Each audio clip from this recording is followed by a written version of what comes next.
Welcome to Man Does Tech, where I solve the problems you didn't even know you had. You start by creating a canvas sized for detail, then immediately block in the base shapes on a dedicated layer. This gets proportions locked before you refine. Once done, pick a light source direction and paint flat colors without blending so edges stay readable. Make sure to label layers and lock transparency for the base layer to preserve color. This early organization saves time during shading and prevents accidental smudging as you build three-dimensional form from simple planes to volume. Now you construct depth.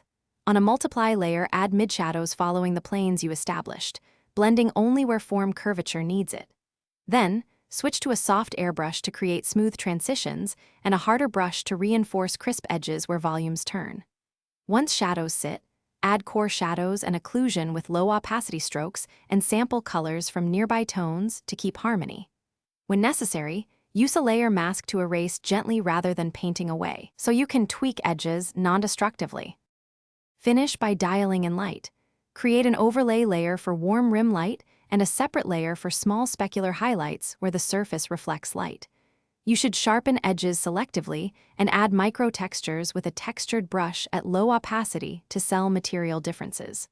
Once finished, flatten a copy for final adjustments and tweak color balance to unify the image. If something looks off, use clipping masks to isolate problem areas and adjust only the affected layers so you preserve the rest of your progress. Thanks for watching. If you found this helpful, don't forget to like and subscribe.